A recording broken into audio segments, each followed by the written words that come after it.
मसीह pastor जी। जय मसीह। Pastor, मेरा सवाल ये है कि जितनी भी बीमारियां हमारे जीवन में आती है, क्या उसका रीजन पाप है? ओके, गुड क्वेश्चन, अच्छा प्रश्न है। आपका नाम क्या है सर? पास्टर, मेरा नाम जगदीश है। जगदीश, आपसे बात हो चुकी है पहले ना? हाँ जी पास्टर। अरे वाह वाह, गुड गुड गुड। और आप कहाँ से हैं जगदीश जी? नाम भूल गया, मतलब जगह भूल गया मैं। हिमाचल से हूँ पास्टर। अरे वाह वाह, हिमाचल, हिमाचल, बहुत अच्छा। ओके जगदीश साहब, आपका बहुत अच्छा प्रश्न है। और आपने कहा कि क्या हर बीमारी पाप की वजह से आती है, ठीक है ना? तो मैं आपको बता देता हूँ। जब हम मसीह में हैं जगदीश जी, और जितने दर्शक देख रहे हैं, जब हम मसीह में हैं, प्रभु का काम कर रहे हैं, देखो कहते हैं ना, जब तक नाक है तब तक सर्दी होगी। ये एक एंगल दे देता हूँ ताकि आपको थोड़ा सा बैलेंस हो जाए। दूसरा, आप मिनिस्ट्री कर रहे हैं, मिनिस्ट्री करते करते आपने अपने सेहत का ख्याल नहीं रखा, या फिर आप मसीह बन गए, आपने सेहत का ख्याल नहीं रखा। टाइम पे ब्रश करना, मतलब साफ करना, खुद को साफ रखना, क्या कहते हैं ना, हाइजेनिक चीज़ों का ख्याल रखना, क्या कहते हैं, खाने पे ख्याल रखना। अगर ज़्यादा मीठा खाओगे तो डायबिटीज़ हो जाएगी, ज़्यादा नमक खाओगे तो ब्लड प्रेशर बढ़ जाएगा, मतलब बहुत सारी चीज़ें। उस पर अगर आप ख्याल नहीं रखते हो और आप बीमार पड़ गए, तो इसको क्या कहेंगे जगदीश जी? इसको कहेंगे लापरवाही। Yes pastor. ये हो गया एक। दूसरा, आप मिनिस्ट्री कर रहे हो, प्रभु का काम कर रहे हो, जाते जाते वहां पर आपका वहां का एटमॉस्फेयर ठीक नहीं है, बहुत ज़्यादा बर्फ गिरी, ठंड पड़ी, और आपको बुखार हो गया, सर्दी हो गई, निमोनिया हो गया, XYZ। तो ये गलती किसकी है? मौसम की। मतलब सिचुएशन ऐसा है कि आप नहीं संभाल पाए और आप जो है आप बीमार पड़ गए। ये हो गया दूसरा। तीसरा, याकूब की किताब, उसका पहला अध्याय, वचन 14, 15, 16, जरूरत नहीं है, वो कहता है कि अगर पाप में है, पाप अभिलाषा पाप को लाती है, पाप मृत्यु को लाता है। फिर पहला कुरिन्थियों उस 11 अध्याय वचन 23 से लेकर 30 तक पढ़ते हैं, कहते हैं प्रभु भोज के टाइम पे अगर आप गलत तरीके से खाते हो तो कमजोर, बीमार और मौत भी आ जाती है। तो ये हो गया तीसरा एंगल। तो ऐसे कुछ 3-4 एंगल है।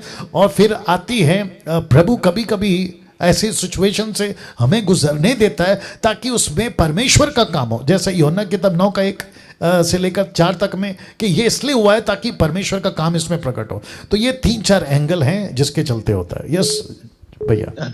यस पास्टर, एक्चुअल में जब चर्च में जाते हैं तो चर्च में तो एक ही चीज कही जाती है पास्टर के, कोई बीमार है तो उसको यही बताया जाता है कि आप पापी है या पाप करते रहते हैं, यही एक वजह है। तो मुझे लगता है कि सिर्फ एक यही वजह नहीं हो सकती पास्टर, जैसे आपने बताया कि ये बहुत सारी वजह है फिर बीमार होने की। एग्जैक्टली। और देखो, जब कोई बीमार पड़ता है ना तो डॉक्टर के पास जाता है, राइट सर?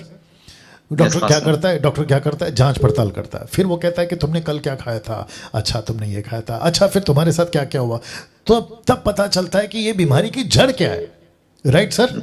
वैसे ही डॉक्टर बोलता है ओके नेक्स्ट टाइम नहीं करना, नहीं तो ये बीमारी वापस आएगी। तो यीशु ने भी एक जगह पे यही बोला था, यूहन्ना की किताब 5:13-14 में उसने कहा था कि फिर से पाप नहीं करना, नहीं तो उससे कोई भारी विपत्ति आ जाएगी। तो वो पाप का एंगल है। तो मैं वापस कह देता हूं कि एटमॉस्फेयर को देख लो, उसकी वजह से आती है। आपने लापरवाही रखी, उसकी वजह से आती है। पाप की वजह से आती है। और कुछ बातें प्रभु अलाउ करता है ताकि आपके द्वारा परमेश्वर की महिमा हो, ऐसा है। तो ये कम से कम 4 दे दिया मैंने। Yes pastor. पास्टर एक्चुअल में मैं चर्च में यही सोचता था, 80% लोग तो चर्च में यही आते हैं पास्टर अपनी बीमारी को लेकर उनके लिए प्रार्थना करने। तो मैं तो यही सोचता हूँ, मैंने कहा तो क्या फिर मसीह लोग पाप ही करते रहते हैं कि जो बीमार होते रहते हैं? देखो, मसीह लोग अगर पाप करते रहते हैं और पास्टर के पास जा जाके प्रार्थना करते हैं ना, तो पास्टर भी कुछ नहीं कर पाएगा।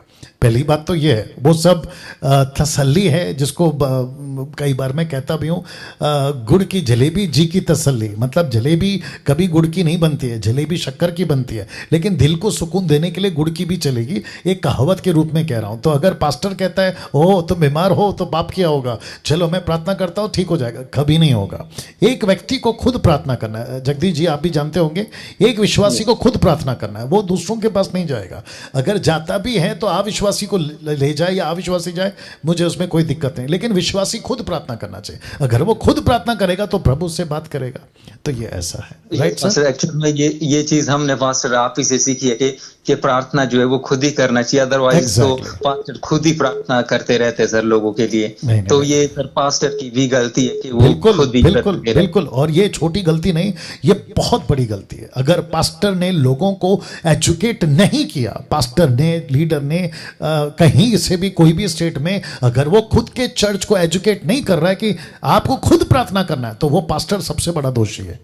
मैं रिपीट करता हूं, वो पास्टर सबसे बड़ा दोषी है और उसको यीशु को हिसाब देना होगा, क्योंकि कलीसिया को अपाहिज बना रहा है। और मुझे गुस्सा है ऐसे लोगों पर जिन्होंने ऑनलाइन प्रेयर रिक्वेस्ट की दुकान खोल के रखी है कि मुझे प्रार्थना निवेदन भेजो, मैं प्रार्थना करूंगा या मैं करूंगी। आज फेसबुक पे एक लेडीज को मैं देख रहा था, कहती है कि मुझे प्रार्थना निवेदन भेजो, मैं तुम्हारे लिए प्रार्थना करूंगी। क्यों? क्या परमेश्वर उसका नहीं है?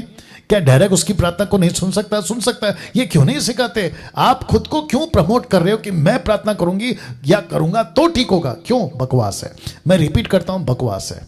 ओके, तो खुद प्रार्थना करने के लिए पास्टर ने उनको एजुकेट करना चाहिए। यस जगदीश जी। हैं। Yes pastor, thank you so much pastor. God bless you, God bless.